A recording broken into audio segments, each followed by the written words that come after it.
Shalom, ada sukacita, amin. Haleluya. Bapak Ibu Saudara kasih dalam Tuhan, kita masih dalam seri khotbah dengan tema Zaman Nuh dan Zaman Sekarang. Zaman Nuh dan Zaman Sekarang. Saat ini kita masuk pada bagian ketiga dengan subtema persamaan Zaman Nuh dan Zaman Sekarang. Persamaan Zaman Nuh dan Zaman Sekarang. Lanjutan. Mari kita baca Matius 24 ayat 37. Matius 24 ayat 37. Demikian firman Tuhan. Sebab sebagaimana halnya pada zaman Nuh, demikian pula halnya kelak pada kedatangan Anak Manusia. Yesus menjelaskan kepada murid-muridnya bahwa akhir zaman akan menjadi jelas dengan melihat zaman ketika Nuh hidup di muka bumi ini sebelum terjadinya air bah. Saya telah mengkhotbahkan 6 hal tentang suasana yang terjadi pada zaman sekarang ini yang sama dengan zaman Nuh. Yang pertama, terjadinya penyesatan. Yang kedua, pengembaraan. Yang ketiga, masa di mana kebanyakan orang melakukan dosa yang tidak dapat diampuni. Yang keempat, terjadi kawin mengawinkan. Yang kelima, terjadi peningkatan kejahatan. Dan 6, kecenderungan hati yang membuahkan kejahatan. Saya percaya bahwa Anda setuju dengan saya bahwa kita sedang hidup dekat sekali dengan akhir dari sejarah kehidupan manusia. Jika Anda membaca kitab Kejadian pasal 4 sampai pasal 6, ketiga pasal Alkitab ini menceritakan kepada kita seperti apakah suasana kehidupan pada zaman Nuh. Anda dapat membandingkan semua itu dengan zaman kita sekarang ini. Maka Anda dapat melihat bahwa dunia yang kita tempati saat ini tidak akan lama lagi. Dunia akan segera berlalu. Sebab sebagaimana halnya pada zaman Nuh, demikian pula halnya kelak pada kedatangan Anak Manusia. Nah, saudara, saat ini untuk melengkapi apa yang sudah saya khotbahkan dalam 2 minggu terakhir ini, saya akan sampaikan 3 hal lagi yang menunjukkan kesamaan dari zaman Nuh dengan zaman kita sekarang ini. Pertama, ketertarikan yang besar terhadap musik. Ketertarikan yang besar terhadap musik. Mari kita baca Kejadian 4 ayat 21. Kejadian 4 ayat 21, demikian firman Tuhan. Nama adiknya ialah Yubal. Dialah yang menjadi bapa semua orang yang memainkan kecapi dan suling. Saudara, ini adalah yang pertama dalam Alkitab yang memberitahu kita tentang instrumen musikal dan musik. Dan di zaman sekarang ini, musik ada di setiap tempat. Saya lebih banyak mendengar musik saat ini dibandingkan ketika saya masih anak-anak. Musik ada di setiap gedung yang Anda masuki saat ini. Ada musik di elevator, ada musik di mobil ketika Anda mengendarainya.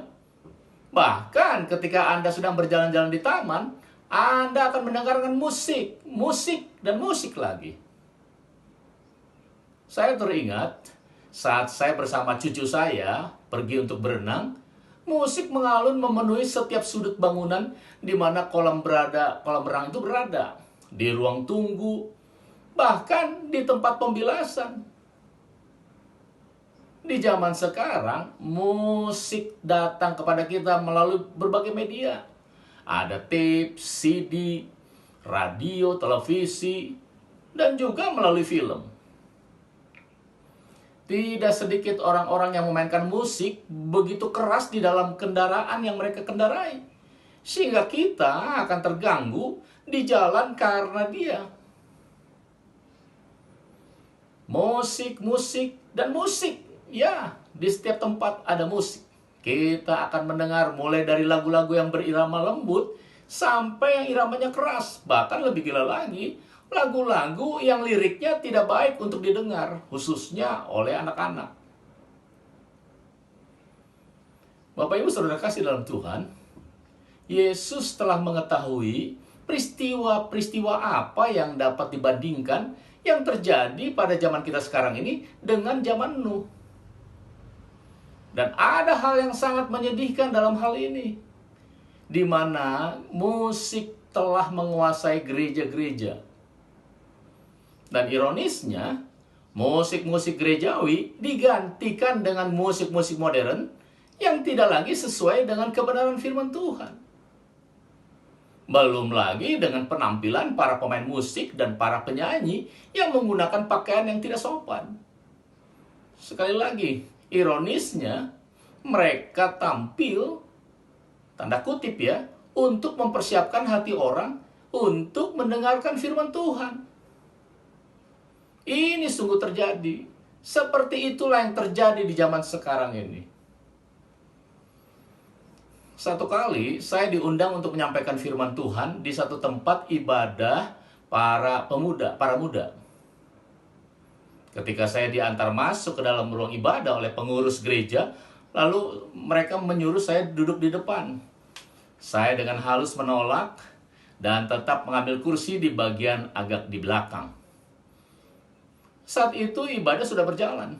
Suara musik begitu keras, sangat mengganggu telinga saya. Dan suasana ruang ibadahnya tidak berbeda dengan suasana di klub-klub malam seperti yang kita lihat di film-film. Ruang yang penuh dengan cahaya lampu yang berwarna-warni berputar-putar seperti di sebuah pesta di dunia. Hanya satu yang membedakan. Memang lagu-lagu yang mereka nyanyikan adalah lagu rohani. Tetapi itu pun dengan irama yang begitu cepat, sehingga mereka bisa menari-nari dengan sukacita. Ya, tanda kutip ya, mereka mengatakan sukacita dalam Tuhan. Tapi setelah peristiwa itu, saya selalu menolak jika mereka mengundang saya lagi. Saudara jangan salah paham dulu. Perhatikan. Saya tidak menentang musik-musik yang sewajarnya dalam kebaktian di gereja di zaman modern ini. Tetapi saya berpikir semua jenis musik seharusnya dapat menjadi pujian dan penyembahan dalam sebuah kebaktian. Seandainya saja dilakukan dengan cara yang baik dan benar, sesuai etika Kristen. Tapi fakta di zaman sekarang ini, bahkan dalam sebuah kebaktian, musik dan para pemimpin pujian menjadi lebih besar peranannya daripada firman Tuhan yang dikhotbahkan. Mereka mengambil alih semuanya. Sama seperti kesesatan zaman musik tanda kutip pada zaman Nuh. Lihat sekarang, kebaktian-kebaktian yang diadakan di kampus-kampus, di kantor-kantor, bahkan juga di gereja-gereja, para pengkhotbah tidak diperlukan lagi. Peran mereka sudah digantikan oleh para pemimpin-pemimpin pujian, tanda kutip.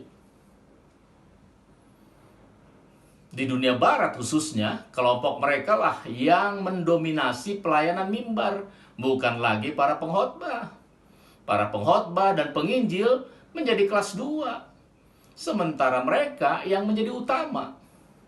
Tidak heran jika gereja-gereja di zaman sekarang ini masuk dalam kesulitan, sebab mereka dipimpin oleh keturunan Yubal, bukan lagi oleh para pengkhotbah yang dipanggil oleh Tuhan. Hal yang kedua, terjadi kekerasan yang luar biasa.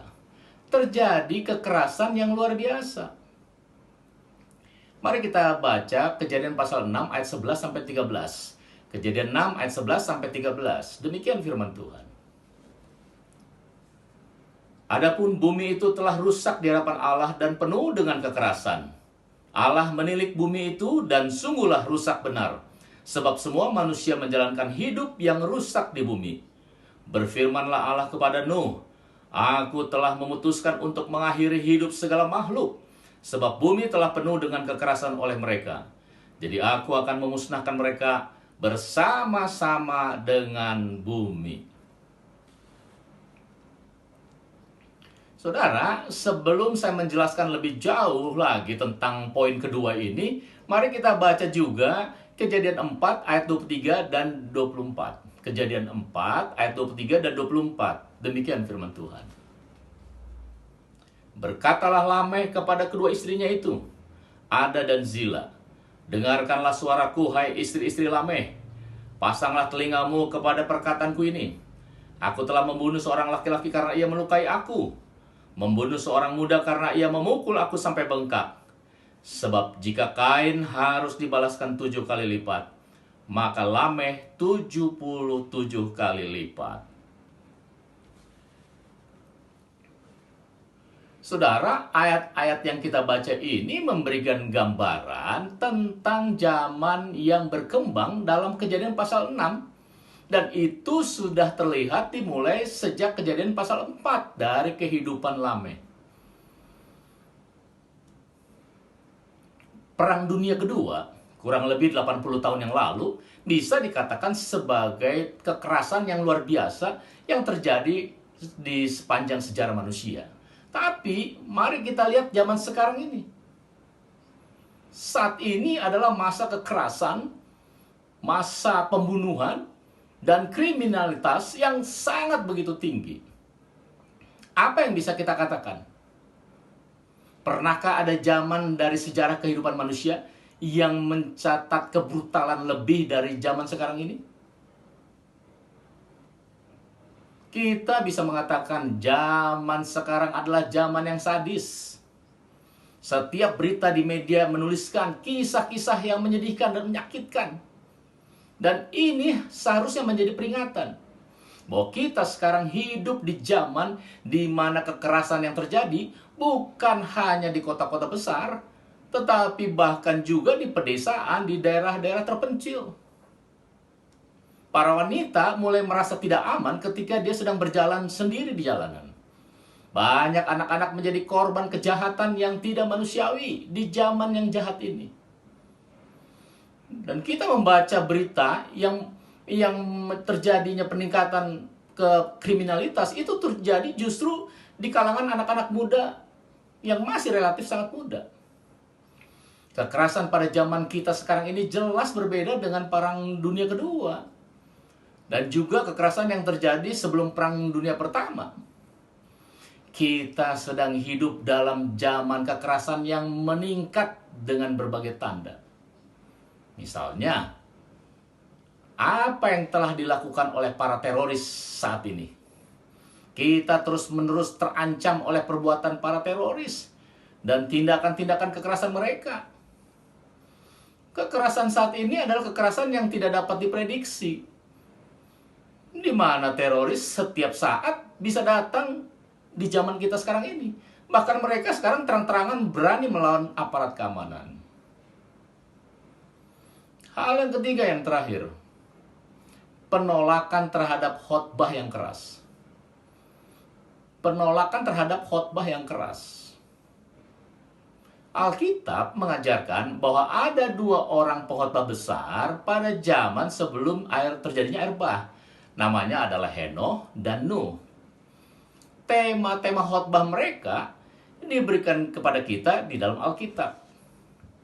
Mari kita baca Yudas 14 dan 15. Yudas 14 dan 15. Demikian firman Tuhan. Juga tentang mereka, Henoh, keturunan ke-7 dari Adam, telah bernubuat katanya, sesungguhnya Tuhan datang dengan beribu-ribu orang kudusnya, hendak menghakimi semua orang dan menjatuhkan hukuman atas orang-orang fasik, karena semua perbuatan fasik yang mereka lakukan dan karena semua kata-kata nista yang diucapkan orang-orang berdosa yang fasik itu terhadap Tuhan. Henoh berkhotbah sangat keras menentang dosa. Ia berkhotbah sangat keras tentang hari penghakiman. Ia berkhotbah tentang neraka. Ini adalah tema-tema yang dikhotbahkan oleh Henoh sebelum zaman air bah. Penghakiman dan penghukuman di neraka. Heno mengkhotbahkan topik-topik ini berulang kali sebelum peristiwa air bah. Mari kita baca juga 2 Petrus 2 ayat 5. 2 Petrus 2 ayat 5. Demikian firman Tuhan. Dan jikalau Allah tidak menyayangkan dunia purba, tetapi hanya menyelamatkan Nuh, pemberita kebenaran itu, dengan 7 orang lain, ketika ia mendatangkan air bah atas dunia orang-orang yang fasik. Saudara, orang-orang seperti Henoh, Nuh adalah seorang pengkhotbah. Ia bukanlah dosen sekolah Alkitab atau seorang motivator yang inspirasional, bukan. Mereka adalah pengkhotbah-pengkhotbah kebenaran. Kata Yunani yang diterjemahkan untuk pengkhotbah atau pemberita adalah kerux, yang berarti juru bicara publik, pemberi pengumuman. Ini jelas berbeda dengan para guru di zaman akhir ini. Coba kita baca 2 Timotius 4 ayat 3. 2 Timotius 4 ayat 3. Demikian firman Tuhan. Karena akan datang waktunya, orang tidak dapat lagi menerima ajaran sehat, tetapi mereka akan mengumpulkan guru-guru menurut kehendaknya untuk memuaskan keinginan telinganya. Kata guru-guru di sini berasal dari bahasa Yunani didaskalos. Didaskalos, yang berarti mengajar.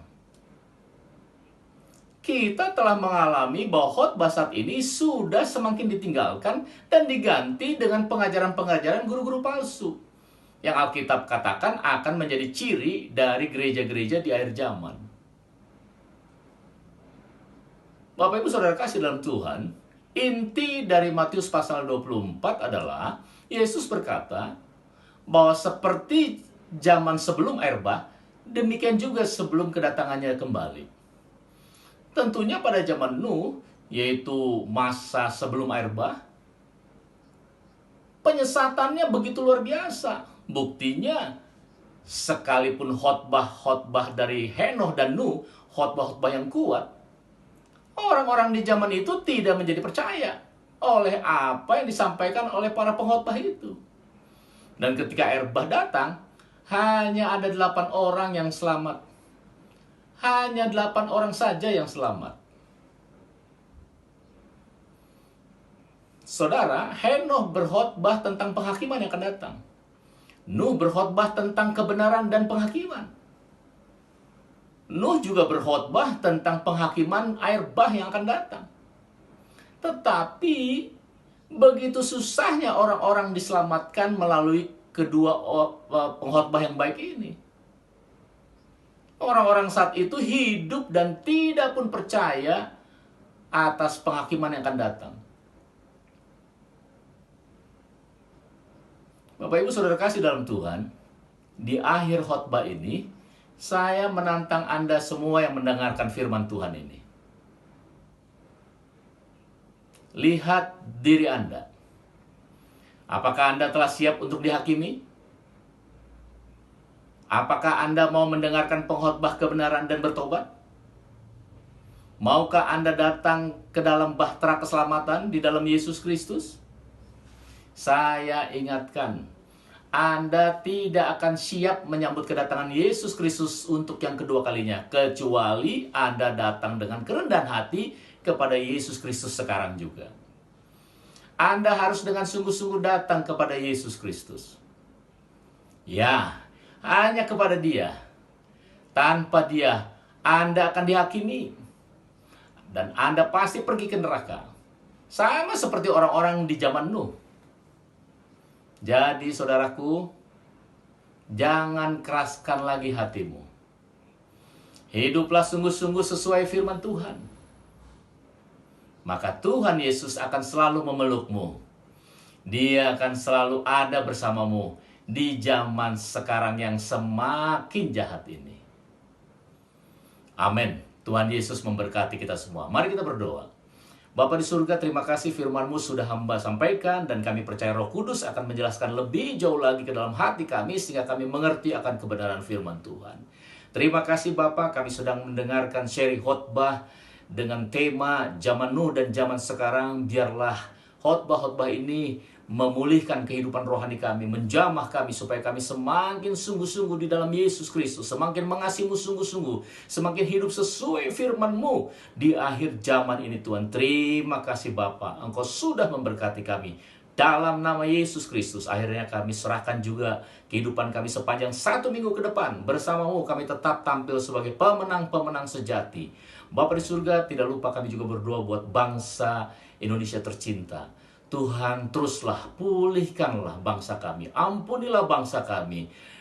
Kami sudah memasuki kemerdekaan 76 tahun, dan kami percaya dalam situasi kondisi sekarang ini, dalam pandemi COVID-19, Engkau akan menolong, Engkau akan memberkati dan memulihkan bangsa kami. Dalam nama Yesus, berkati pemerintah, berkati rakyat, supaya kami bekerja sama, sehingga ada kesejahteraan di negeri kami. Di dalam nama Yesus Kristus, dengan pertolongan-Mu, kami boleh ada dalam keadaan baik, tidak kurang suatu apapun. Di dalam nama Yesus, kami berdoa dan mengucap syukur. Haleluya. Amin.